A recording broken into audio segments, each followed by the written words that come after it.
peacekeepers in Lebanon expressed alarm over the escalation of violence on the Lebanon-Israel border, warning it could have serious consequences for the region. Prime Minister Datuk Seri Anwar Ibrahim emphasized the urgent need for Malaysia to invest in human capital and technological expertise to remain competitive in the global market. He noted that Malaysia is now in the spotlight, attracting top global companies such as Microsoft, Google, Nvidia, Infineon and ARM Holdings, all of which are turning their focus towards the country. Kita perlu jurutera, kita perlu AI experts, kita perlu technological expert. Ramai. Dari mana yang kita nak latih? Dari anak-anak sekolah. Tapi kalau anak-anak kita tak terlatih, dia cari kepakaran dan professions dari luar negara. Anwar said this during the Sabah state-level Madani Iftar event at Padang Istiadat in Tuaran on Saturday. He also urged schools and parents to ensure that children gain mastery of languages and excel in science, technology, engineering and mathematics or STEM subjects. This will not only keep the country on the right track, but also drive its growth, paving the way for a great nation with a bright future for its youth. It was reported that over half of the students in Sabah are interested in STEM. The state government has also mulled to set up Sabah State Artificial Intelligence AI Council this year and is also collaborating with University Malaysia Sabah to set up an AI center. The Agriculture and Food Security Ministry has assured the public that the country's egg supply remains sufficient and stable to meet domestic demand. To ensure supply stability, the ministry is continuously monitoring the entire egg production and distribution chain from farms to end consumers. Its Minister, Datuk Seri Muhammad Sabu, in a statement said that enforcement measures have also been strengthened through strategic collaborations with other agencies and ministries to monitor the exportation of food supplies abroad. He added that the government remains committed to ensuring the nation's food security through comprehensive policies and strategic action plans. This includes efforts to enhance local production capacity and support the agri-food industry. This clarification follows confusion caused by recent media reports concerning the sudden rise in egg prices in the United States and the possibility of egg smuggling abroad. Muhammad also stated that his ministry will continue to monitor the situation closely and is prepared to take immediate action if necessary to ensure the country's food supply remains stable and secure. With just a week to go before Hari Raya, shopping districts across Kuala Lumpur are seeing an overwhelming rush of people making their final preparations. From traditional attire to festive treats, it's a race against time to get everything ready. We now cross live to Nightline's Nurin Razmin, who is at a popular Raya Bazaar in the city where the crowds are building up fast. Nurin, what's the situation like on the ground? Thank you, Natasha. I'm here in Kuala Lumpur, and as you can see behind me, the crowd is absolutely massive. Shoppers are making their purchases from traditional outfits to festive delicacies, all in preparation for the upcoming Hari Raya celebrations. Many stores are also offering amazing deals, which has drawn even more people to the area. Some shoppers tell me they've even been here for hours just navigating long queues just to get the best deals. I spoke to a few earlier, and while they're excited for the celebrations, they also mentioned the challenges of getting around in these heavy crowds. So I think Raya this year, everyone wants new baju, new perfume, new kasut, even though they have thousands of more at home, but they still want it new, and some of them even have 30 baju Raya already right now. So I think this year Raya is all about spending. Everyone is in the mood of wanting everything new. They have variety of options like baju, and then makanan, and then the perfume, and mostly banyak affordable. And dorang ada timing yang timing for discount. Yeah, I think you can come about 10 AM onwards. Okay, today is quite on heavy traffic today. So what we call it? It's quite raining now. So far, I arrived here around 20 to 30 minutes arrival. How about finding the parking? Finding is quite hard and quite far from here. Yeah. In fact, traffic in and around major shopping districts have been building up since this evening, with some cars stuck for over an hour just trying to find parking. Authorities are now urging the public to plan their trips wisely to avoid the congestion. I'm Nurin Razmin, wishing you all a joyous and safe festive season ahead. Back to you, Natasha. With just over a week until Hari Raya Aidilfitri, many traders in Johor Bahru are devastated after suffering losses amounting to tens of thousands of ringgit as floods inundated their shops across 5 districts in Johor over the past 3 days. Adding to their heartbreak, preparations made since before Ramadan were wiped out in an instant. One of the traders impacted is 45-year-old Irawati Zonan, who owns a tailoring shop. Having operated her business in Kangkar Pulai for 24 years, she now faces losses exceeding 70,000 ringgit after floodwaters rose to 1.5 meters, damaging all her sewing machines. To make matters worse, all her customer orders for Aidilfitri were completely ruined.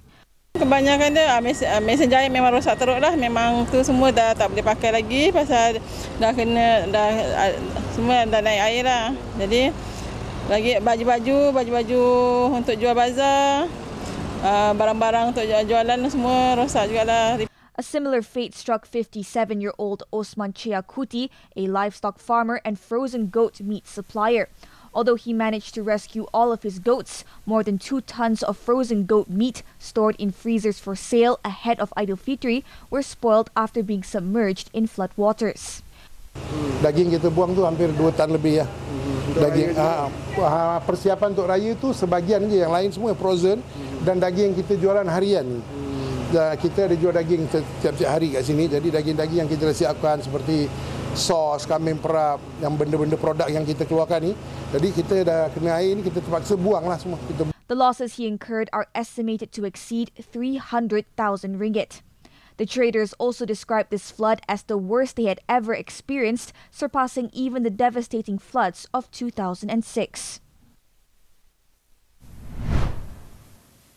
Meanwhile, over 1,500 evacuees in Kota Tinggi were allowed to return to their homes following the closure of 13 PPS in the district. In Kampung Kelantan, residents were relieved that the floodwaters had receded, but were heartbroken to find their home appliances damaged and their Hari Raya Aidilfitri preparations completely ruined. Habis semua barang. Nak raya. Tak tahulah, persiapan raya pun semuanya habis. Kami pun harap cuaca macam gini lah. Biar cuaca yang elok menjelang raya ni kan. Only 2 PPS remain open in Kota Tinggi, namely SK Sungai Telur and SK Semangar, housing 30 families. As of 10 p.m. on Saturday, the flood situation in Johor, Sabah and Sarawak has improved, with 10,441 evacuees housed in 61 temporary relief centres, PPS. Johor remains the hardest hit state, with 8,887 people still taking shelter in 50 relief centres. Johor Bahru still has the highest number of evacuees, with 4,615 individuals in 18 PPS across the district, followed by Pontian with 1,671 evacuees in 15 PPPs and Kluang with 1,611 evacuees in 12 relief centres. Other districts affected by floods include Kulai, Batu Pahat and Kota Tinggi. Only 3 districts remain affected in Sabah, with Beaufort recording 471 people evacuated to 3 PPS, followed by Sipitang and Keningau. In Sarawak, Kapit and Cebu are still the only 2 districts affected, with both recording 568 and 394 evacuees, respectively. Meanwhile, the Johor state government has announced an allocation of 11.2 million ringgit as a special financial aid for flood relief. Menteri Besar Dato' On Hafiz Ghazi stated that 3,749 household heads registered at 100 PPS across 6 affected districts will receive 3,000 ringgit each before Hari Raya Aidilfitri. Flood victims who did not register at relief centres can still submit appeals for the aid at the relevant district offices until the end of April. An additional 500 ringgit will also be provided to 441 Ramadan and Aidilfitri Bazaar vendors affected by the disaster in Johor Bahru and Kota Tinggi. 6 mosques, 17 suraus and 43 educational institutions damaged by the floods will also receive repair assistance. Negotiations for the Malaysia-European Union Free Trade Agreement, MEU-FTA, present an opportunity for Malaysia to strengthen economic ties with the bloc and expand market access. In view of this, focus should be placed on creating a fair and reciprocal relationship, ensuring both parties maximize their prospective advantages. Former International Trade and Industry Ministry Secretary General Tan Sri Rebecca Star Maria emphasized that Malaysia should prioritize discussions on non-tariff barriers and trade facilitation in the MEU-FTA negotiations. You know, one area which is very important for us is customs facilitation. Whenever you're talking about trade agreements, it's, like I said today, it's not about just bringing down tariffs. It's also looking at how we can deal with technical, what folks would call non-tariff barriers or non-tariff measures. And one of that is, as I mentioned earlier, CBAM. So learning how it can be done, how we can apply it, how we can make best use of it, instead of looking at it as a barrier, as a challenge, looking at it as an opportunity for us to help our SMEs. She added that Malaysia must also ensure a balanced two-way relationship as both parties have much to offer each other. We can leverage off each other's strengths, you know, so it's not, we must not go in with the view that this is going to be an asymmetrical agreement. We have to go in with, we are equal partners, you know, and we are ready to negotiate because we have as much to offer you as you have to offer us. Rebecca said this on an episode of TV3's flagship business and financial talk show Money Matters, which was aired on Saturday. She also noted that one aspect that Malaysia should look to improve on is sustainability in order to strengthen its relationship with the EU. Our sustainable ecosystem. In Selangor, a man armed with a gun robbed a jewellery store inside a supermarket in Kota Damansara on Saturday. The incident occurred at around 5 p.m. when 3 employees and a customer were inside the premises. It was reported that the masked suspect rushed into the shop and held all 4 individuals at gunpoint. They were then ordered to lower their heads before the suspect fled in a car with a quantity of jewellery and cash. Petaling Jaya Police Chief Assistant Commissioner Sharul Nizam Jaafar confirmed the incident when contacted. Efforts to track down the suspect are underway, while the total amount of losses is still under investigation.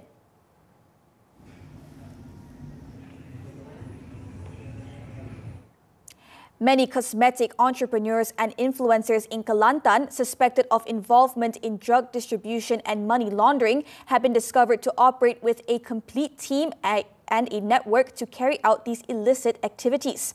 It is believed that the group involved is not made up of small-scale dealers, but major ringleaders behind drug trafficking and money laundering operations.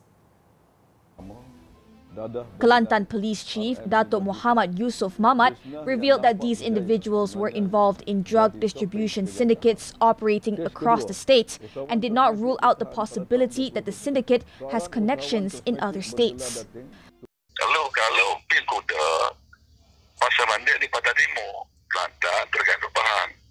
Kelantan paling banyak. Tapi kalau syabu, di Kelantan tak apabila dihantar keluar di Pantai Barat. Muhammad Yusuf also said that these influencers and entrepreneurs disguise their illegal dealings behind legitimate businesses such as cosmetic ventures to evade detection by the authorities. He added that several product founders and influencers are currently under police surveillance due to their extraordinary wealth despite selling relatively unknown products. Buka restoran, kedai, gunting, salon, tapi raya. Kita tengok macam tak logik lah. Takkanlah buka kedai gunting, buka salon berjadi jutawan. Contoh saya cakap contoh ya. Contoh. Itu maksud saya, untuk orang macam ni saya dapat perhatian saya.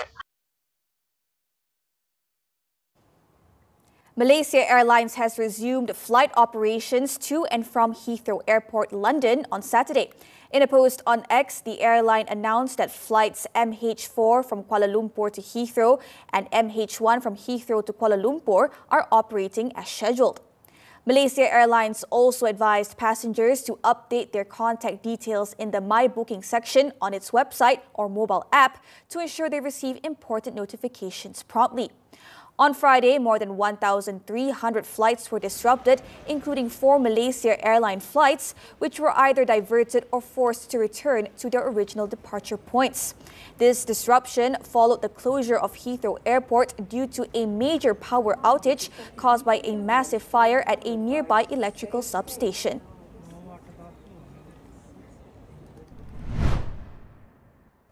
Meanwhile, London's Heathrow Airport has resumed full operations on Saturday, a day after a fire knocked out its power supply and shut Europe's busiest airport. According to the airport's chief executive, operations were normal on Saturday morning, but airlines were still dealing with the aftermath. The vast majority of scheduled morning flights departed successfully, with only a handful of delays and cancellations. The airport also had hundreds of additional colleagues on hand in their terminals and have added flights to Saturday's schedule to facilitate an extra 10,000 passengers traveling through the airport. In the meantime, the travel industry, facing the prospect of a financial hit costing tens of millions of pounds and a likely fight over who should pay, has questioned how such crucial infrastructure could fail without backup. In Negeri Sembilan, a tour bus driver was severely injured while 21 people suffered minor injuries after the vehicle crashed into a lorry on Saturday. The incident occurred at 8 a.m. on the Elite Highway heading southbound near Nilai. Initial investigations revealed that the bus was transporting 20 Chinese tourists from Kuala Lumpur to Singapore when it rear-ended the lorry in the left lane of the expressway. Nilai Police Chief Superintendent Abdul Malik Hasim said that the 46-year-old bus driver suffered serious internal injuries and is being treated at the Putrajaya Hospital. The bus passengers and the lorry driver were sent to the Putrajaya Hospital, Cyberjaya Hospital and Tuanku Jaafar Seremban Hospital for treatment. The cause of the crash is being investigated under the Road Transport Act.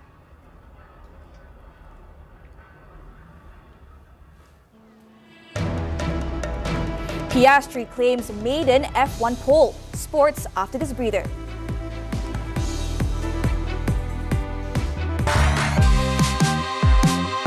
Wah. Dah habis? Kejapnya Ami dengan anggrek masak. Tak puasnya. Nasiblah ada anak mama cuba apa tu. Eksklusif ditonton. Bolehlah layan konten ekstra keleta anak beranak ni. Stand by, tengok anak mama cuba apa tu. Mulai 23 Februari, Ahad 9 malam melalui Tonton. Cepat, download Tonton sekarang. Indahkan memori Ramadan secara eksklusif di Tonton. Saat kita berkumpul bersama keluarga, ada yang diuji dengan kesusahan, kesakitan dan kesunyian. Tapi dalam setiap ujian, ada tangan yang menghulur dan ada hati yang memahami. Bersama kita hulurkan tangan, ringankan beban. Istimewa Ramadan dan Syawal ini bersamamu setiap Ahad 6 petang. Indahkan memori Ramadan dan Syawal di TV3 dan stream juga melalui Tonton. Ramadan datang hanya setahun sekali. Jadi, mari kita indahkan memori dengan rancangan penuh ilmu sambil mendekatkan diri kepada Ilahi. Telah difardukan ke atas kamu semua berpuasa 10 malam terakhir Ramadan. Temukan jawapan atas bermacam permasalahan masyarakat. Kita nak bagi sumbangan kepada mereka ini sebenarnya bulan Ramadan, bulan yang penuh mubarak. Salam Ramadan, indahkan memori di TV3.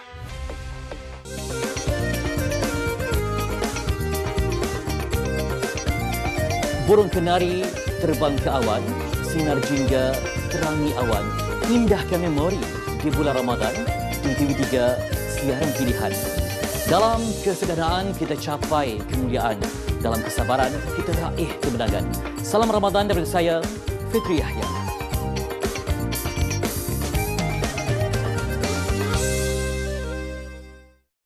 Sports badminton, the 2025 Swiss Open. National professional mixed doubles pair Go Soon-Hwat Siobhan Lai's hopes of defending their title at the Super 300 event were dashed after they were eliminated in the quarterfinals on Friday.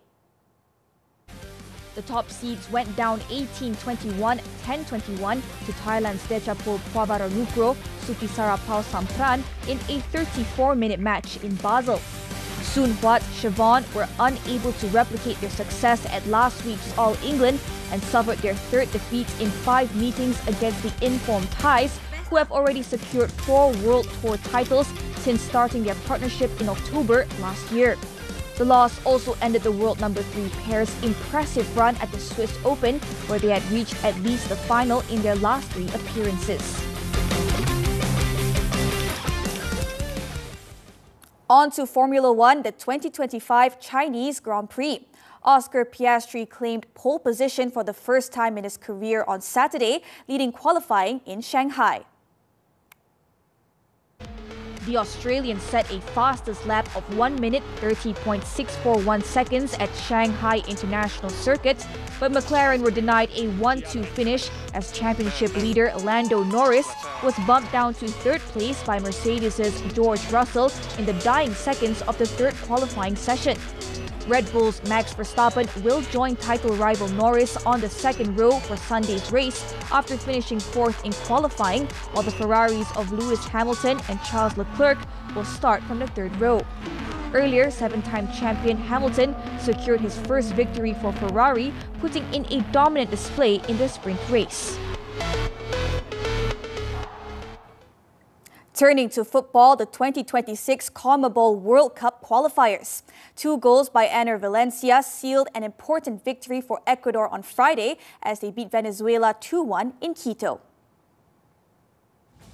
All-time top goal scorer Valencia broke through the Venezuelan defense in the 39th minute and scored with a powerful shot from an acute angle to give the host the lead. The striker doubled their lead just 26 seconds into the second half, capitalizing on a defensive error from Venezuela's Christian Caceres. The visitors pulled a goal back through substitute Jonder Cadiz in stoppage time, but it was too little too late as Ecuador hung on for a vital 2-1 win. Ecuador will next meet Chile on Tuesday.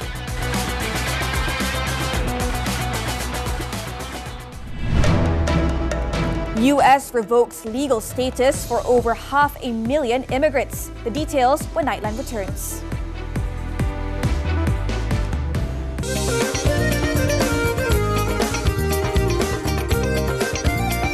Burung kenari terbang ke awan, sinar jingga terangi awan, indahkan memori di bulan Ramadan di TV3 siaran pilihan.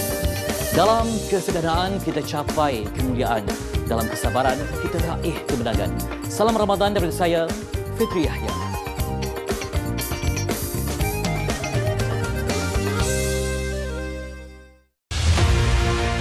Fenomena alam seperti laut terbelah di kawasan Pulau Pangkor yang airnya surut jauh, kita rebut peluang jadi siput kijing emas ni. Oh, dia pancuk bang. Dia ada seni yang tersendiri. Tak semua orang boleh jejak kijing ni. Sejam ada satu payung saja. Cuma bergantungkan satu payung. Untuk itu kita mesti melipat payung dengan betul. Tujuan utama kita terjunan 24 jam. Justin punya idea. Saya rasa sangat bangga dengan pencapaian Justin dan saya punya tim. Ramadan datang hanya setahun sekali.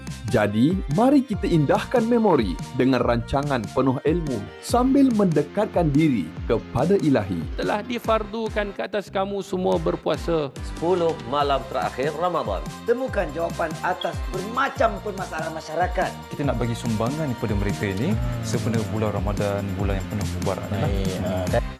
Salam Ramadan, indahkan memori di TV3.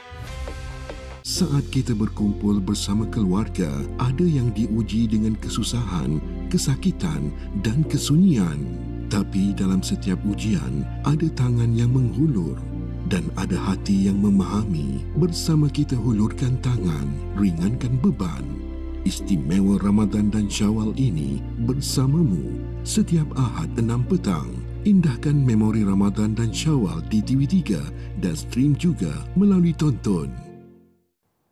On to the foreign front. Singapore's opposition People's Power Party, PPP, on Saturday said it will not contest Nee Soon GRC in the upcoming general election after holding talks with Red Dot United, RDU, to avoid a three-cornered fight with the ruling PAP in the constituency. This means RDU would likely face off against the PAP in Nee Soon GRC in the upcoming general election, barring the entry of another opposition party. Both opposition parties said that they had been in discussions regarding who would contest in Nee Soon GRC since the release of the Electoral Boundaries Review Committee report on March 11th. However, PPP's Secretary General said he had several conversations with Ravi Fileman of RDU and came to the conclusion that it is time for them to move on and let RDU have a clean fight in Nee Soon. The Trump administration will be revoking the legal status of hundreds of thousands of Latin American and Haitian migrants welcomed into the U.S. and urged them to self-deport or face arrest and removal by deportation agents. According to a notice posted by the federal government on Friday, the termination of their work permits and deportation protections under an immigration authority known as parole will take effect in late April, 30 days after March 25th. The move will affect immigrants from Cuba, Haiti, Nicaragua, and Venezuela who flew to the U.S. under a Biden administration program. A total of 532,000 migrants entered the U.S. under that policy, which was paused soon after President Trump took office. However, it is unclear how many have been able to secure another status that will allow them to stay in the country legally. Countless thousands of these terrorists were welcomed into the... Former world heavyweight boxing champion George Foreman has died at the age of 76. In a statement on Saturday morning, Foreman's family said the legend had died surrounded by his loved ones the night before. Born in Texas, Foreman grew up poor in the segregated South and dropped out of junior high school using his size and strength in street robberies. At 16, Foreman was encouraged to channel his rage and stature into boxing after joining the Job Corps. By 19, in his 25th amateur fight, Foreman had won the heavyweight boxing gold medal at the 1968 Olympics. However, his success was short-lived after he lost his first title to Muhammad Ali in their famous fight. Foreman is survived by his 5 sons, all named George, 5 biological daughters, and 2 adopted daughters.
In the city of Ras Al Khaimah in the United Arab Emirates, visitors head to Right to Rescue Horse Shelter during the month of Ramadan to take part in weekly hikes, admire the sunset, and have homemade iftar meals made with fresh local ingredients. Let's take a look as we wrap up Nightline this time around. With that, I'm Natasha Busst. Thank you for watching, and to our Muslim viewers, selamat bersahur.